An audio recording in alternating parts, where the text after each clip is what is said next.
تحریک انصاف سے پہلے میں اس کے ساتھ شامل ہو گیا تھا جب شوکت خانم کمپین شروع ہوئی، اور اس وقت سے میں اس کے ساتھ کمپین میں تھا. پھر جون 96 میں پی ٹی آئی جوائن کی اور کافی اپس اینڈ ڈاؤن سے گزرے. اس وقت بھی جو ہمارا مین منشور کا حصہ تھا اور جو ہمارے آئین میں بھی بالکل واضح تھا کہ اسلامک ماڈرن ویلفیئر اسٹیٹ، یعنی اس وقت جو ہم نے نعرہ لگایا تھا وہ اسلامک ماڈرن ویلفیئر اسٹیٹ، جس کا مقصد مدینہ کی ریاست ہے. اسلامک ماڈرن ویلفیئر اسٹیٹ کے حوالے سے آپ دیکھیں تو عمران خان نے صرف یہ منہ سے نہیں کہا، یعنی جب بھی مسلمانوں کی اوپر جو ظلم ڈایا گیا اور جب مسلمانوں نے محسوس کیا کہ اس کی لیڈرشپ کی ضرورت ہے تو وہ عمران خان تھے.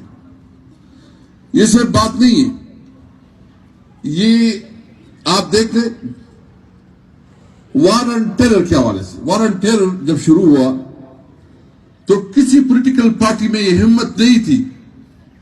کہ وہ پبلکلی امریکہ کی مخالفت کرے. میں یہ چیلنج کرتا ہوں تمام پولیٹیکل پارٹیز کے سٹیٹمنٹ دیکھیں، آپ ہسٹری دیکھیں،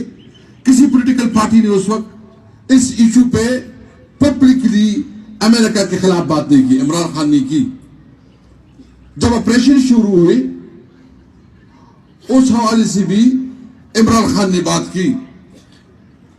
اور اس پہ ہمارا بالکل واضح موقف تھا اس وقت بھی کہ یہ جو امریکہ نے افغانستان میں آپریشن شروع کیا ہے ان کے سیاسی مقاصد ہیں، اور وہ سیاسی مقاصد ابھی پوری دنیا کو معلوم ہے کہ وہ کیا سیاسی مقاصد ہیں.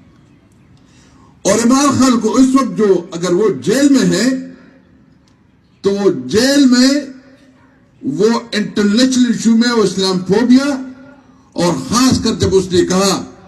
کہ جب آپ حضور صلی اللہ علیہ وآلہ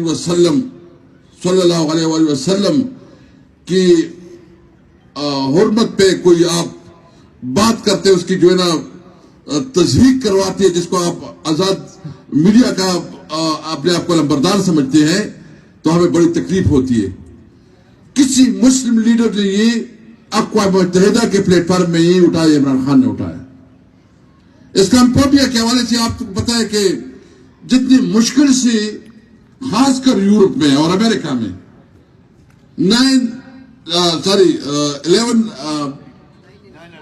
9/11 کے بعد جو مسلمانوں کے ساتھ جو سلوک ہوا، جس طرح ہمیں اچھوت بنا کے ہمارے ساتھ جو رویہ رکھا گیا، اور جو مشکلات جو یورپ میں اور امریکہ میں ادھر جو لوگ ہمارے رہتے ہیں اس کو پتا ہے